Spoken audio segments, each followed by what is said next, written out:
রাজ্যের খসড়া ভোটার তালিকা প্রকাশ হতেই চাঞ্চল্যকর তথ্য সামনে এনেছে নির্বাচন কমিশন। প্রায় 1,67,00,000 ভোটারের তথ্যের গোয়ারমিল পাওয়া গিয়েছে। এই বিশাল সংখ্যক ভোটারের তথ্য যাচাইয়ের জন্য আগামী বুধবার থেকে শুরু হচ্ছে শুনানি বা হেয়ারিং পর্ব। প্রায় 85 লক্ষ ভোটারের বাবার নামে ত্রুটি রয়েছে। বাবা মা এবং সন্তানের বয়সের অস্বাভাবিক পার্থক্য দেখা দিয়েছে প্রায় 8,77,000 ফর্মে। 15 বছরের কম বয়সে বাবা মা হয়েছেন এমন প্রায় 11,95,000 ভোটারকে চিহ্নিত করা হয়েছে।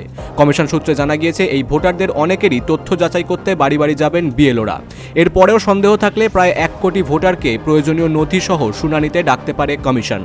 খসড়া তালিকা আগামীকাল মঙ্গলবার থেকে কমিশনের ওয়েবসাইট এবং বুথ স্তরের বিএলওদের কাছে পাওয়া যাবে। তালিকায় কোনো অভিযোগ বা দাবি জানানোর জন্য 15 জানুয়ারি পর্যন্ত সময়সীমা বেঁধে দেওয়া হয়েছে। এত বিপুল সংখ্যক মানুষের শুনানি প্রক্রিয়া কিভাবে সম্পন্ন হবে তা নিয়ে তৈরি হয়েছে উদ্বেগ। Bureau report, বঙ্গদর্পণ। এইচএস কিংবা গ্র্যাজুয়েশনের পর প্যারামেডিক্যাল বা হসপিটাল ম্যানেজমেন্ট নিয়ে পড়তে চাও, কিন্তু সঠিক কোনো ইনস্টিটিউটের খোঁজ পাচ্ছ না? তবে তোমাদের জন্য পাঁশকুড়াতে এখন রয়েছে প্যারামেডিক্যাল কলেজ, এনি স্ট্রিম 10+2। এখানে স্বল্প ব্যয়ে থাকছে বিভিন্ন কোর্সের সুযোগ, সাথে উন্নত ল্যাব, অভিজ্ঞ ট্রেনার, সরকারি সার্টিফিকেট এবং সর্বোপরি কোর্স শেষে 100% প্লেসমেন্ট।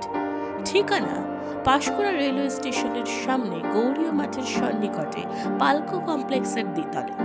তাহলে আর দেরি কিসের? বিশদে জানতে এক্ষুনি যোগাযোগ করুন 9679997358 এই নম্বরে।